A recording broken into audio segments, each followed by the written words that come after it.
प्रिय विद्यार्थियों, आप सभी को मेरा नमस्कार। मैं श्वेता कुर्रे, योग कार्यक्रम समन्वयक, योग विज्ञान विभाग, पंडित सुंदरलाल शर्मा मुक्त विश्वविद्यालय छत्तीसगढ़ बिलासपुर। आज हम योग के परिचय के बारे में अध्ययन करेंगे, जिसमें योग का अर्थ, योग की परिभाषा, योग के प्रकार के बारे में अध्ययन करेंगे। आज हम सबसे पहले जानते हैं योग का अर्थ, योग की परिभाषा, योग के प्रकार एवं योग के महत्व के बारे में इस कक्षा में जानेंगे। सर्वप्रथम हम जानते हैं कि योग शब्द की उत्पत्ति कहाँ से हुई है। योग शब्द संस्कृत के युज धातु और घ्री प्रत्यय से मिलकर बना है, जिसका अर्थ होता है जोड़ना, मिलाना, संयोग करना या एकाकार करना। शाब्दिक रूप में हम उसे जोड़ना कहते हैं। तो यहाँ पर योग में किसे जोड़ते हैं? दो धातु को, दो शब्द को, दो लोगों को नहीं, यहाँ पर हम योग में स्वयं को स्वयं से जोड़ते हैं। योग में हम किसके बारे में अध्ययन करते हैं? जैसे अगर हम समाज शास्त्र एक विषय कहें तो समाज शास्त्र की विषय वस्तु क्या है? समाज है।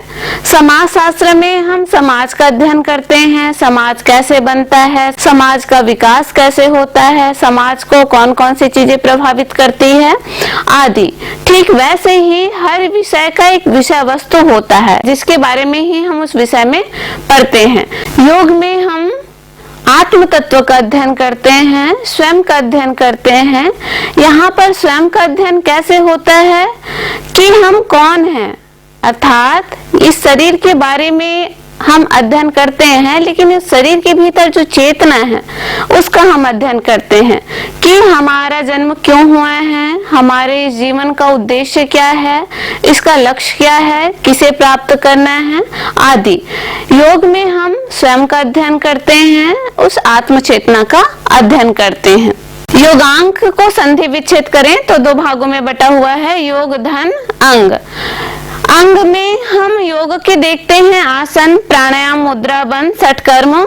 इन अंगों को ही वर्तमान में योग समझा जा रहा है। योग का वास्तविक अर्थ अगर कोई समझते हैं, योग के बारे में कोई जानना चाहते हैं या योग को कोई जानते हैं, तो इन्हीं अंगों के माध्यम से योग को जानते हैं और इतना ही योग को मानते हैं। जबकि ये केवल अंग है, उसके अलावा भी योग होता है। जैसे अगर एक मनुष्य है तो हाथ है, पैर है, कान है, आंख है, ये सभी मनुष्यों का अंग होता है।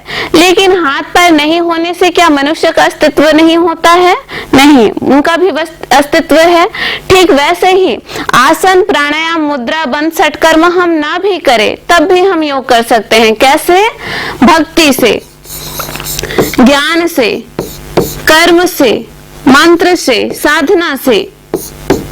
तो बहुत सारे माध्यम हैं योग को करने के। तो आसन, प्राणायाम, मुद्रा, बंध भी योग है, लेकिन इतना ही अगर हम जान रहे हैं तो योग के संकुचित पक्ष को जानते हैं, लेकिन योग बृहद है। हमें इस प्रकार से योग को समझना है। आइए हम इसी के बारे में आज अध्ययन करते हैं। सबसे पहले हम आते हैं योग की परिभाषा। योग को आदिकाल से माना जाता है। योग की उत्पत्ति के बारे में कहा जाता है कि योग आदिकाल से है, जब से सृष्टि है तब से योग है। योग हमारी प्राचीन संस्कृति है, भारतीय संस्कृति है, और भारतीय संस्कृति का उद्गम ईश्वर से माना जाता है। तो जो हमारा योग है वो आदिकाल से माना जाता है, और योग के उत्पत्तिकर्ता भगवान हिरण्यगर्भ को कहा जाता है। उपनिषद में वर्णित है कि योग के उत्पत्तिकर्ता भगवान हिरण्यगर्भ है। योग के बारे में अलग अलग ग्रंथों में अलग अलग दार्शनिकों ने, अलग अलग योगियों ने अलग अलग अर्थ, उत्पत्ति और विकास के बारे में बताया है। अभी हम योग की परिभाषा पढ़ेंगे। योग की परिभाषा हम श्रीमद् भगवद गीता के अनुसार पढ़ते हैं। श्रीमद् भगवद गीता को योग शास्त्र कहा जाता है। भगवद गीता में 18 अध्याय है और 18 अध्यायों को योग माना गया है, इसलिए इसे योग शास्त्र कहते हैं। भगवत गीता में भगवान श्री कृष्ण ने कहा है कि मैंने ही योग का ज्ञान विवस्वान को दिया, विवस्वान ने अपने पुत्र मनु को दिया, मनु ने इक्ष्वाकु को दिया, इक्ष्वाकु ने राजाओं को दिया और राजाओं से प्रजाओं तक यह ज्ञान हस्तांतरित हुआ। तो इस प्रकार से श्रीमद् भगवत गीता के अनुसार योग की उत्पत्ति भगवान श्री कृष्ण से देखते हैं और उनके ही द्वारा जो है योग का ज्ञान विकसित हुआ है। अब हम योग की परिभाषा देखते हैं श्रीमद् भगवत गीता के अनुसार। तो श्रीमद् भगवत गीता में दो परिभाषा है योग की, योगः कर्मेषु कौशलम और समत्वम योग उच्यते। पहला परिभाषा है योगः कर्मेषु कौशलम, अध्याय दूसरे का 50वां सूत्र है योगः कर्मेषु कौशलम। इसका अर्थ होता है कर्म की कुशलता ही योग है। तो कर्म की कुशलता से आशय हम ये लगाते हैं कि कोई दक्षता से, कोई सिद्धि से, किसी कार्य को बहुत अच्छे तरीके से कर लेने से, जबकि यहाँ पर जो कर्म की कुशलता है इसका आशय है निष्काम भाव से किए जाने वाले कर्म से। जो कर्म निष्काम हो उसे हम क्या कहते हैं? कर्म की कुशलता कहते हैं। इसे हम कर्म भेद के अनुसार समझ सकते हैं। तो कर्म के 4 भेद बताए गए हैं, 4 तरीके से हम कर्म करते हैं। पहला है शुक्ल कर्म, दूसरा है कृष्ण कर्म, तीसरा है शुक्ल और कृष्ण कर्म,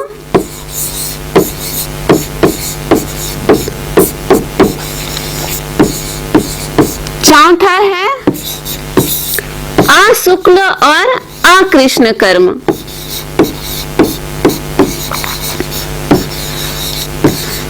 हम कर्म के 4 भेद पढ़ते हैं, 4 प्रकार से हम कर्म करते हैं। शुक्ल कर्म किसी का हित हो, हित समझकर जो कार्य किया जाता है, हित भाव से, हित विचार से जो कर्म किया जाता है उसे हम शुक्ल कर्म कहते हैं।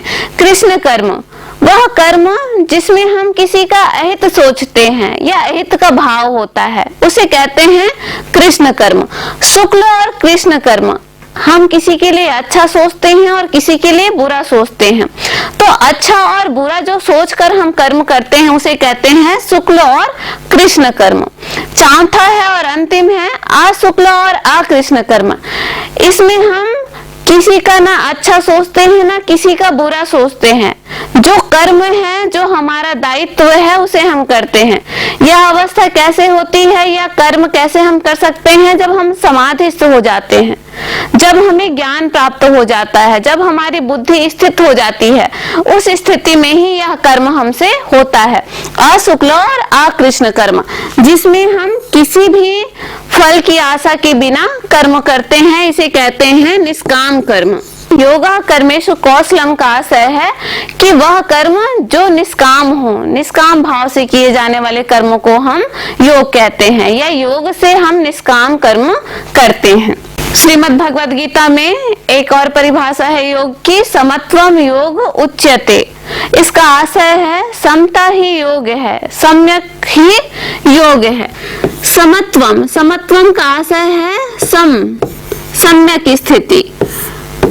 सम का आशय है बुद्धि की सम अवस्था, ऐसी अवस्था जो जय में, पराजय में, लाभ में, हानि में, दुख में, सुख में, हर स्थिति में सम हो। बुद्धि की सम अवस्था को ही हम योग कहते हैं। तो यह सम्यक अवस्था कैसे मिलेगी? जब हम योग करेंगे। हम हर परिस्थिति में संतुलित कैसे रहेंगे? जब हम योग करेंगे। तो यहाँ पर समत्वम योग उच्चते का आशय है सम ही योग है या सम्यक स्थिति को ही पाना योग है। योग से हम सम की स्थिति को पा सकते हैं। अब हम देखते हैं योग की परिभाषा सांख्य दर्शन के अनुसार। यह ज्ञान को देने वाले हैं महर्षि कपिल। महर्षि कपिल जी ने इस ग्रंथ को लिखा है सांख्य दर्शन को, और सांख्य दर्शन को योग का सैद्धांतिक पक्ष कहा जाता है। सांख्य दर्शन योग का थ्योरी है, सिद्धांत है। जैसे हम रसायन शास्त्र में देखते हैं कि H2O जल होता है, उसकी किताब में हम रसायन की किताब में पढ़ते हैं कि इतनी मात्रा में हम इस केमिकल को मिलाते हैं तो ये चीजें हमें मिलती है, ये चीजें हमें प्राप्त होती है। ठीक वैसे ही योग में हम उसे व्यवहारिक रूप में करते हैं। जैसे हमने रसायन शास्त्र में पढ़ा, बुक में पढ़ा, ये केमिकल है, इसे मिलाने से ये चीजें प्राप्त होती है, और हम लैब में गए और लैब में जाके हमने वही चीज प्रयोग किया और हमें वो चीज प्राप्त होती है। ठीक वैसे ही योग व्यवहारिक ज्ञान है और उसका सिद्धांत सांख्य दर्शन है। योग में हम आसन, प्राणायाम, मुद्रा बंध, ध्यान, समाधि के जरिए उस आत्म तत्व का बोध करते हैं, और उसके बारे में लिखा कहाँ है? सांख्य दर्शन में लिखा है। तो सांख्य दर्शन में हम योग क्या है पढ़ते हैं। तो सांख्य दर्शन के अनुसार योग की परिभाषा है, सांख्य दर्शन के अनुसार प्रकृति का पुरुष से वियोग ही योग है। अभी तक हम योग का आशय समझ रहे थे, जोड़ना, मिलाना, संयोग करना, लेकिन यहाँ पर कहा गया है कि वियोग करना योग है। प्रकृति और पुरुष का वियोग ही योग है। तो हम जानते हैं ये प्रकृति क्या है, पुरुष क्या है, इसका एकाकार कैसे है या इसका वियोग कैसे होता है। तो यहाँ पर हम देखते हैं कि प्रकृति और पुरुष दो तत्व है।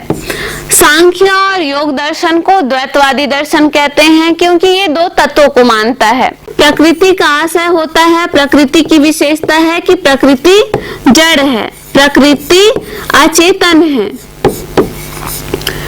और पुरुष की विशेषता क्या है? पुरुष क्या है कहा गया है? तो पुरुष को चेतन कहा गया है, चेतन, मुक्त कहा गया है, आत्म कहा गया है। तो सांख्य और योग जो दो तत्वों को मानता है, प्रकृति और पुरुष, प्रकृति जड़ होती है, पुरुष चैतन्य होता है। प्रकृति निष्क्रिय है, प्रकृति अचेतन है और पुरुष चैतन्य है। सांख्य और योग दर्शन कहता है कि दोनों का मिलन होता है, दोनों का आपस में मिलन होता है। तो पुरुष के मिलन से प्रकृति क्रियाशील हो जाती है, चैतन्य हो जाती है, और तत्व की उत्पत्ति होती है या सृष्टि की उत्पत्ति होती है। तो पुरुष के मिलन से प्रकृति क्रियाशील हो जाती है, चैतन्य हो जाती है। वैसे ही जो ये प्रकृति के मिलन से पुरुष जो है प्रकृति को अपना स्वरूप मानता है, अर्थात जो मुक्त है वो बंधन में आ जाता है, वो अपने आप को प्रकृति मानता है, वो भूल जाता है कि मैं पुरुष हूँ और उस प्रकृति को ही अपना स्वरूप मानता है। तो दोनों का आपस में मिलन होने से प्रकृति क्रियाशील हो जाती है और पुरुष प्रकृति को अपना स्वरूप मानकर उसे बंधन में आता है। फिर अभ्यास करते हुए या किसी व्यक्ति को, किसी मनुष्य को ये बोध होता है कि नहीं, प्रकृति मेरा स्वरूप नहीं है, मैं वास्तविक में कौन हूँ। जब कभी ऐसी इच्छा होती है, ऐसी जिज्ञासा होती है, तो वो योग करता है। योग से पुनः ये प्रकृति से पुरुष का वियोग होता है। पुरुष अपने आत्म तत्व को जानता है और प्रकृति को अपना अस्तित्व मानता नहीं है, प्रकृति से वो वियोग होता है, पुरुष को अपना स्वरूप का बोध हो जाता है। बिना योग के प्रकृति से पुरुष का वियोग होना असंभव है। तो सांख्य दर्शन कहता है कि जो ये हमारा शरीर है और शरीर के भीतर जो चेतना है, तो ये शरीर प्रकृति है, चेतना आत्मा है। जब तक इस शरीर में चेतना नहीं रहती है तो वो आत्मा जो है मुक्त रहता है, और जैसे इस शरीर में आता है तो ये शरीर क्रियाशील हो जाती है, और जो इस शरीर के भीतर जो चेतना है वो अपना स्वरूप क्या मानता है? इस शरीर को। जैसे हम लड़का है, लड़की है, हमारा जो नाम दिया जाता है, जो हमारी पहचान होती है, जो राज्य है, देश है, हम उसे अपना मानते हैं।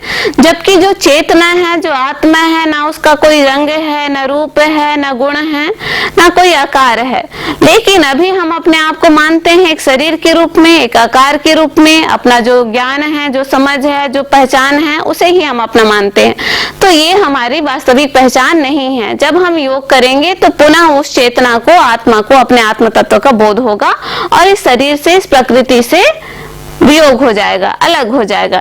तो सांख्य दर्शन कहता है प्रकृति और पुरुष का वियोग ही योग है। महर्षि पतंजलि ने एक ग्रंथ की रचना की है जिसे हम कहते हैं योग दर्शन, योग सूत्र।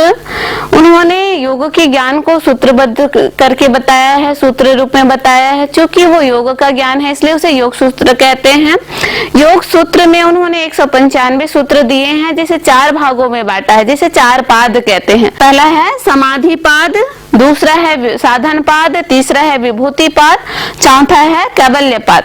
समाधि पाद में उन्होंने 51 सूत्र दिए हैं। समाधि पाद में उन्होंने योग क्या है, चित्त क्या है, वृत्ति क्या है, अभ्यास, वैराग्य और समाधि क्या है आदि चीजों का उल्लेख किया है।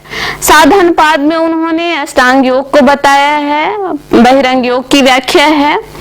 विभूति पाद में उन्होंने धारणा, ध्यान, समाधि के बारे में बताया है। कैवल्य पाद में उन्होंने मोक्ष के बारे में बताया है। इस प्रकार से महर्षि पतंजलि ने अपने एक ही ग्रंथ में, एक ही पुस्तक में उन्होंने संपूर्ण योग का ज्ञान दिया है। इसलिए महर्षि पतंजलि को योग के प्रवर्तक भी कहे जाते हैं। महर्षि पतंजलि के अनुसार योग की क्या परिभाषा है? उन्होंने समाधि पाद में पहले ही अध्याय में दूसरा सूत्र दिया, योग चित्त वृत्ति निरोधा। महर्षि पतंजलि कहते हैं कि योग क्या है? चित्त की वृत्तियों का निरोध ही योग है। तो योग का अर्थ हम जानते हैं, एकाकार करना। चित्त क्या है? तो चित्त का आशय होता है, चित्त है मन, बुद्धि और अहंकार। चित्त को मन, बुद्धि और अहंकार कहा गया है। मन, बुद्धि, अहंकार के मिले जुले स्वरूप को हम चित्त कहते हैं। वृत्ति क्या है?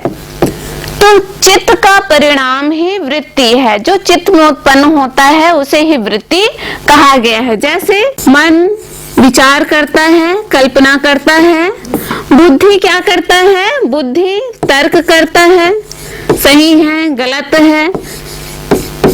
अहंकार, अहंकार में क्या उत्पन्न है? अहंकार मतलब अहम भाव, मैं का भाव, अहम भाव। तो अहंकार मैं हूं, मैं का बोध कराता है। चित्त है मन, बुद्धि, अहंकार, और मन, बुद्धि, अहंकार में जो उत्पन्न होता है उसे वृत्ति कहते हैं। इन्हीं वृत्तियों के कारण हम इस संसार में या हम बंधन में पड़े रहते हैं या हमारा पुनर्जन्म होता है। तो जो चित्त है उन वृत्तियों को समाप्त करना ही योग है। मन, बुद्धि, अहंकार को चित्त कहा गया है और जो उसमें उत्पन्न होता है, जो चित्त का परिणाम है, उसे हम वृत्ति कहते हैं। और इन वृत्तियों को समाप्त करना ही योग है। तो महर्षि पतंजलि ने कहा है कि चित्त की वृत्तियों का निरोध ही योग है। अभी हमने योग की परिभाषा में जाना कि योग जो है वृहद है। योग से हम आत्म तत्व का बोध करते हैं, मोक्ष की प्राप्ति होती है, चित्त की वृत्तियों का निरोध होता है, निष्काम कर्म करते हैं, बुद्धि की सम्यक स्थिति को प्राप्त करते हैं, प्रकृति का पुरुष से वियोग होता है। तो योग जो है वृहद है, हमें उसी स्तर में पढ़ना है, उसी स्तर में हमें समझना है। योग जो है वृहद है। अब हम पढ़ते हैं योग के प्रकार। योग के प्रकार में हम देखते हैं कि योग का लक्ष्य है मोक्ष की प्राप्ति। योग का लक्ष्य है, उद्देश्य है मोक्ष की प्राप्ति। हम योग क्यों करते हैं? स्वस्थ रहने के लिए तो करते हैं, लेकिन वो उसका लक्ष्य नहीं है, ध्येय नहीं है। योग हम क्यों करते हैं? आत्म तत्व को जानने के लिए, मोक्ष की प्राप्ति के लिए। तो मोक्ष प्राप्ति के लिए हर एक योगी ने, दार्शनिक ने अपना अपना सिद्धांत बताया, अपना अपना ज्ञान बताए हैं, अपना अपना मार्ग बताए हैं। तो अलग अलग लोगों ने अलग अलग प्रकार बताए हैं। योग के बहुत सारे प्रकार हैं। जितने योगी हुए, दार्शनिक हुए, जिन्हें जिस माध्यम से उस आत्म तत्व का बोध हुआ, उन्होंने उस माध्यम को बताया है और उसी माध्यम को हम योग के प्रकार के रूप में पढ़ते हैं। तो योग का प्रकार है, बहुत सारे प्रकार हैं। कुछ हमने प्रकारों के बारे में यहाँ पर लिखा है। पहला हमने लिखा है हठ योग। हठ योग में हम देखते हैं नाड़ी है, हाँ और ठा, 2 नाड़ी है। 2 नाड़ियों के मिलन को हम हठ योग कहते हैं। राजयोग में हम ध्यान के माध्यम से हम साधना करते हैं और उस मोक्ष को प्राप्त करते हैं। हम देखते हैं कर्म योग में जब हम निष्काम कर्म करते हैं, निष्काम कर्म के जरिए हम आत्म तत्व का बोध करते हैं। फिर हम ज्ञान योग में करते हैं। ज्ञान योग में हम देखते हैं कि ज्ञान के द्वारा, चिंतन मनन निध्यासन के द्वारा हमें उस आत्म तत्व का बोध होता है। फिर हम देखते हैं भक्ति योग। भक्ति मतलब समर्पण, समर्पण के जरिए उस आत्म तत्व का बोध हो जाता है। मंत्र योग, मंत्र के जरिए हम उस नाद के जरिए हम उस परमात्मा का बोध कर लेते हैं। लय योग, जैसे हठ योग है उसी प्रकार से लय योग होता है, जिसमें कुंडलिनी शक्ति के बारे में बताया गया है, नाड़ियों के बारे में अध्ययन करते हैं कि जिस प्रकार से शक्ति का शिव से मिलन हो जाना भी लय योग होता है। तो सारे योगों का उद्देश्य है उस लक्ष्य को पाना, मोक्ष को पाना। उसी के लिए हम बहुत सारे योग की विधियां, प्रकार या माध्यम के रूप में पढ़ते हैं। आज हमने योग का अर्थ, योग की परिभाषा, योग के प्रकार के बारे में अध्ययन किया है। आप सभी का धन्यवाद।